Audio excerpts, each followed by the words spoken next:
MicroStrategy, sous la direction de Michael Saylor, a adopté une stratégie audacieuse centrée sur le Bitcoin. Investissement massif depuis août 2020, MicroStrategy a investi massivement dans le Bitcoin en faisant sa principale réserve de trésorerie. Une détention importante. Au 28 février 2024, MicroStrategy détenait environ 193 000 bitcoins, acquis pour un coût moyen de 30 et 1 544 $ par bitcoin. Une stratégie à long terme. L'entreprise considère le bitcoin comme une réserve de valeur à long terme et un hedge contre l'inflation. Un financement des achats.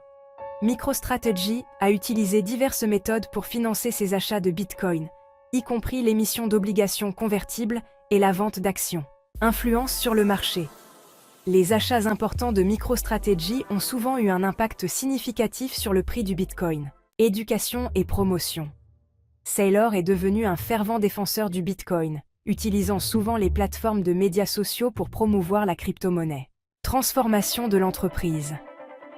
Cette stratégie a transformé MicroStrategy d'une entreprise de logiciels d'intelligence d'affaires en un véhicule d'investissement Bitcoin de facto. Risque et critique.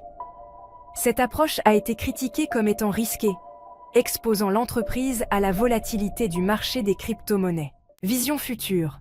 MicroStrategy vise à continuer d'acquérir et de détenir du Bitcoin à long terme, croyant en son potentiel de croissance future. Cette stratégie audacieuse a fait de MicroStrategy un acteur majeur dans l'écosystème Bitcoin, bien que cela comporte des risques significatifs liés à la volatilité du marché des crypto-monnaies. Donc la fameuse MSTR MicroStrategy qui est mise en lumière cette semaine parce que vous savez que moi aussi c'est mon action corrélée au crypto on va dire et surtout au Bitcoin qui est ma préférée. D'ailleurs je surveille majoritairement celle-là et c'est sur celle-là que je prends mes positions. Donc vous vous rappelez, je vous avais expliqué mes prises de position, alors je sais même plus d'ailleurs si c'était sur ce creux là ou si c'était là sur cette baisse là, je me souviens plus précisément, mais en tout cas j'avais acheté en plein milieu et j'avais moyenné à la baisse à un moment donné, donc ça devait être le creux là je pense. Et j'avais pris mes bénéfices un petit peu avant la résistance. Et donc maintenant on a cette pattern qui est en train de se construire, on voit que le pivot est clairement défini, donc c'est très intéressant. Et donc là potentiellement on peut attendre la cassure. Moi je m'attends quand même, et c'est ce que je souhaite, c'est avoir ici un premier creux et puis un deuxième creux minimum, voire plus, avant que ça casse. Donc on peut avoir encore un peu de variation avec une baisse de la volatilité comparée à la retrace qu'on a eu là. On aurait une retrace qui serait beaucoup plus faible avant la cassure et là on pourrait tenter une prise de position.